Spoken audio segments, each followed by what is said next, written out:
Hello everyone. So this is the part 3 of mental retardation. इसमें हम देखेंगे mentally retarded patients की care and rehabilitation कैसे करते हैं। तो सबसे पहले हमें क्या करना है, अर्ली डिटेक्शन करना है। किसी भी मेंटल हैंडीकैप पेशेंट का अर्ली डिटेक्शन करना है। देन रेगुलर असेसमेंट करना है, उनमें उन्होंने कितनी चीज़ें अटेन की है और कितना उनकी डिसेबिलिटी अगर बढ़ी है तो इन चीज़ों का भी रेगुलर असेसमेंट करना है। देन फैमिलीज़ को एडवाइस करना है, सपोर्ट करना है और प्रैक्टिकल मेजर्स बताने हैं जो भी वो ले सकते हैं अपने बच्चे के लिए। देन उनको एजुकेशन, ट्रेनिंग, ऑक्यूपेशन और वर्क प्रोवाइड करना है अप्रोप्रिएट टू जितनी उनकी एबिलिटी है। Housing and social support provide करना है ताकि वो अपनी सेल्फ केयर कर सकें। Medical, nursing and other services provide करनी है, चाहे आउट पेशेंट डिपार्टमेंट है चाहे इन पेशेंट डिपार्टमेंट है। Psychiatric and psychological services provide करनी है। देन हम ये देखते हैं कि जनरल प्रोविज़न क्या होगा, जनरली हम क्या क्या प्रोवाइड कर सकते हैं इन बच्चों को। तो सबसे पहले तो ये है कि सबसे पहले हमें अर्ली डिटेक्शन करना है, क्योंकि जितना अर्ली डिटेक्शन होगा उतना अच्छा उनका ट्रीटमेंट होगा। अब फुल्ली ट्रीट तो नहीं हो सकते, पर डिसेबिलिटी को हम काफ़ी हद तक कम कर सकते हैं और उनकी सर्वाइवल स्किल्स बढ़ा सकते हैं। माइल्डली रिटार्डेड पेशेंट को बोर्डिंग स्कूल या फिर रेसिडेंशियल केयर इन सब की कमी ज़रूरत पड़ती है, क्योंकि वो बाकी बच्चों के साथ नॉर्मल स्कूल में पढ़ सकते हैं। स्टिल उनको हाउसिंग, एम्प्लॉयमेंट, इन चीज़ों में असिस्टेंट की ज़रूरत पड़ती है। देन सीवियरली रिटार्डेड जो बच्चे होते हैं या एडल्ट्स होते हैं, इनको बहुत ज़्यादा स्पेशल सर्विसेज की ज़रूरत होती है, मतलब एक क्लोज असिस्टेंस की ज़रूरत होती है, सिटिंग सर्विसेज एंड ऑल। और इनको हमें हाउसिंग, एडल्ट एजुकेशन, ऑक्यूपेशन, इन ये सारी चीज़ें प्रोवाइड करनी होती है with close observation. Then education and training की बात करें तो फिर हमें ये प्रेफर करना है कि जितने भी हमारे मेंटली डिसेबल बच्चे हैं वो ज़्यादा से ज़्यादा नॉर्मल बच्चों के साथ पढ़ें उन्हीं के इन्वायरमेंट में, ठीक है, क्योंकि इस चीज़ से उनकी ज़्यादा ग्रोथ होती है। अब हम कुछ टिप्स देख लेते हैं। अगर हम किसी बच्चे की ट्रेनिंग कर रहे हैं, स्किल ट्रेनिंग, तो क्या क्या ऐसे इंटरवेंशंस हैं जो हम ले सकते हैं जो कि सक्सेसफुल रहेंगे उसकी एक अच्छी स्किल ट्रेनिंग देने में। तो सबसे पहले हमें जो भी हम ट्रेनिंग दे रहे हैं बच्चे को, उस एक्टिविटी को डिवाइड कर देना है स्मॉल स्मॉल स्टेप्स में और हमें उन्हें डेमोन्स्ट्रेट करके बताना है, ठीक है। ट्रेनिंग रेगुलर होनी चाहिए और सिस्टमैटिक होनी चाहिए, उसमें पेरेंट्स का इन्वॉल्वमेंट भी होना चाहिए। और अगर जो बच्चा है वो थोड़ा सा भी गोल अचीव कर लेता है फिर उसके पास भी आ जाता है तो हमें बच्चे को रिवॉर्ड देना है, पॉजिटिव रीइंफोर्समेंट देनी है। और अगर बच्चा एक बार अपनी जो बेसिक स्किल ट्रेनिंग है वो चीज़ अचीव कर ले तो हमें धीरे धीरे रिवॉर्ड्स देना कम करना है, ताकि जो बच्चा है वो अपनी हायर स्किल्स पे मास्टरी कर ले। देन हम उन्हें रिवॉर्ड देंगे। और जो ट्रेनिंग मटेरियल हम यूज़ करेंगे वो अप्रोप्रिएट होना चाहिए, अट्रैक्टिव होना चाहिए और लोकली अवेलेबल होना चाहिए। और आपको ये ध्यान रखना है कि जो बच्चे हैं वो मेंटली रिटार्डेड वो नॉर्मल बच्चों के साथ भी इंडल्ज रहे इन सब एक्टिविटी में। और हमें ये बताना चाहिए कि कोई एज लिमिट नहीं होती है स्किल ट्रेनिंग देने के लिए मेंटली रिटार्डेड पर्सन को। और हमें 4 से लेके 6 महीने के बीच में एक बार असेसमेंट करना है प्रॉपर चाइल्ड का। और हमें ये याद रखना है कि जो मेंटली रिटार्डेड बच्चे हैं वो धीरे धीरे सीखते हैं, तो उनसे हमें एक्सपेक्ट नहीं करना है कि वो चीज़ें एकदम जल्दी सीख जाए नॉर्मल बच्चों की तरह। और यही चीज़ हमें पेरेंट्स को भी बतानी है। अब हमने जनरल प्रोविज़न तो दे दिया, हम अब बच्चों को वोकेशनल ट्रेनिंग देंगे और फैमिलीज़ को हेल्प करेंगे। वोकेशनल ट्रेनिंग में फॉर एग्जांपल MITRA एक स्पेशल स्कूल है एंड वोकेशनल ट्रेनिंग सेंटर है फॉर दी मेंटली रिटार्डेड, जो कि बेंगलुरु में है, कर्नाटका में है। फैमिली को हम हेल्प कैसे करेंगे, सबसे पहले तो उन्हें डायग्नोसिस बताएंगे कि आपके बच्चे की ये डायग्नोसिस है, ऐसा ऐसा उसका प्रोग्नोसिस होने वाला है। हमें पेरेंट्स को ये बताना है कि उनके बच्चे की कितनी प्रोग्रेस हो रही है, प्लस हमें पेरेंट्स को इन्वॉल्व करना है बच्चे की केयर के लिए।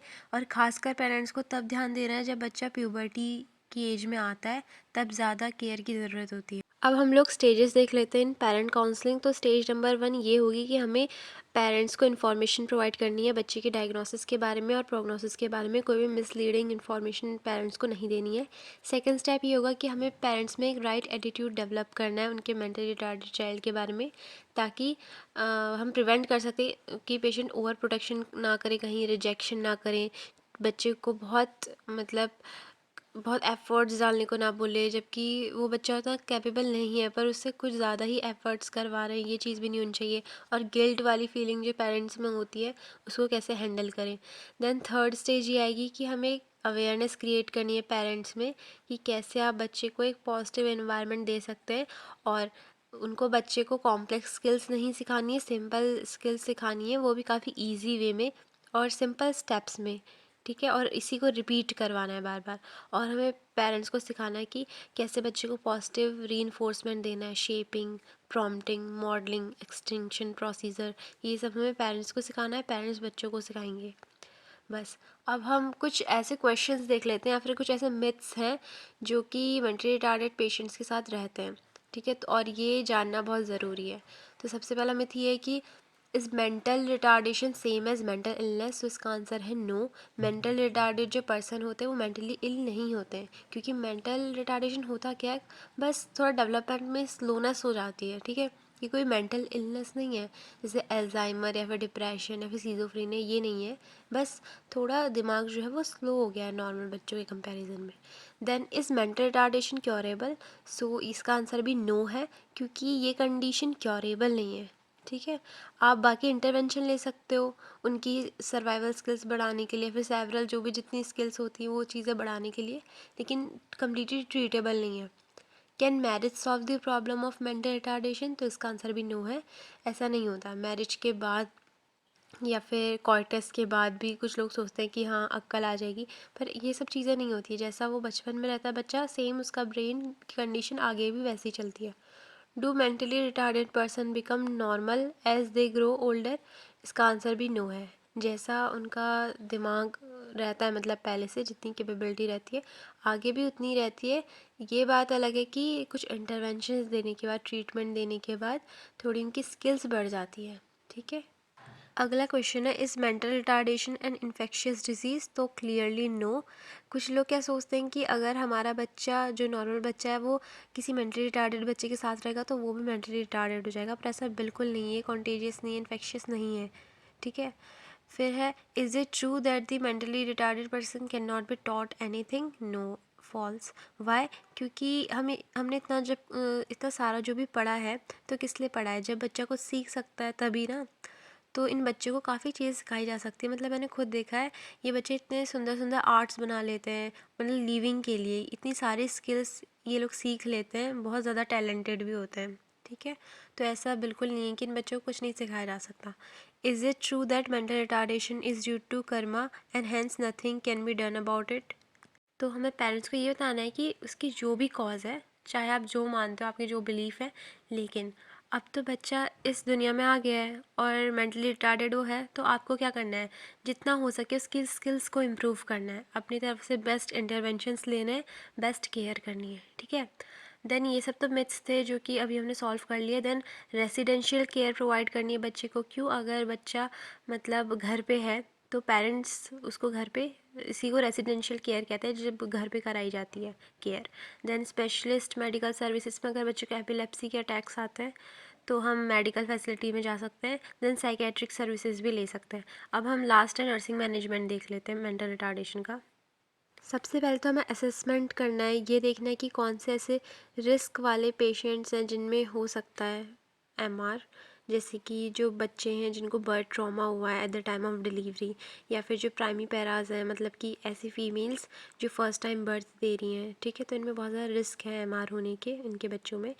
देन हमें डॉक्यूमेंट करना है डेली लिविंग स्किल्स को इन बच्चों की, और हमें इंफॉर्मेशन देनी है जैसे कि फैमिली का कैसा रिस्पॉन्स है बच्चे को लेके, और कोई ऐसा मेंबर प्रेजेंट है कि ऑलरेडी फैमिली में जिसको एमआर था, मतलब जेनेटिकली लिंक्ड तो नहीं है कहीं। डिग्री ऑफ इंडिपेंडेंस देखनी है, कितनी होती है घर पे, कितनी कराई जा रही है डिग्री ऑफ इंडिपेंडेंस घर पे, कितना इनक्रेज हो रहा है ये चीज़। और स्टेबिलिटी देखनी है फैमिली यूनिट की इस चीज़ में कितनी है। देन साइकोलॉजिकल असेसमेंट करना है। अब हम इंटरवेंशन क्या क्या लेंगे वो देखते हैं। अब देखो, एडिशनल कोई अभी तक इंटरवेंशन नहीं है, क्योंकि जितना हमने पढ़ा वो पूरा इंटरवेंशन ही पढ़ा। स्टिल एक दो पॉइंट हैं, जैसे कि देखो सबसे पहले तो यही कि अर्ली डिटेक्शन, अर्ली इंटरवेंशन ये होना चाहिए ताकि बच्चे का ट्रीटमेंट अच्छे से हो पाए।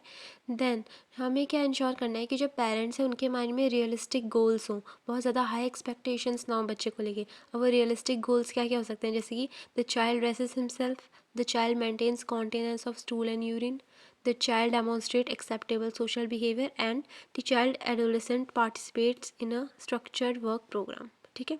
ऐसे गोल्स होने चाहिए, बहुत ज़्यादा हाई एक्सपेक्टेशंस नहीं रखनी है कि वो बच्चे की माइंड की कैपेबिलिटी के ही बाहर हो। उसके बाद क्या करना है, देखो अब इन बच्चों में भी जब ये लोग एडल्टहुड में आते हैं या फिर मतलब प्यूबर्टी को क्रॉस कर लेते हैं, तो इनमें भी सेक्सुअल डिज़ायर होता है, लेकिन इनकी डिसीजन मेकिंग स्किल्स काफ़ी लिमिटेड होती हैं। तो हमें इन बच्चों को कॉन्ट्रासेप्टिव मेथड्स के बारे में बताना है कि क्या क्या होते हैं कॉन्ट्रासेप्टिव मेथड्स, कैसे यूज़ किया जाता है। अच्छे से हमें उनको सेक्स एजुकेशन देनी है ताकि आगे जाके उनको कोई प्रॉब्लम सफ़र ना करनी पड़े। और हमें पेशेंट का रेगुलर इवैल्यूएशन करते रहना है, क्या क्या नई चीज़ उसने अटेन की है, क्या क्या उसका अगर मेंटल रिटार्डेशन कहीं और सीवियर तो नहीं होता जा रहा, ठीक है, मतलब गेन हो रहा है, लॉस हो रहा है, हर चीज़ को इवैल्यूएट करना है।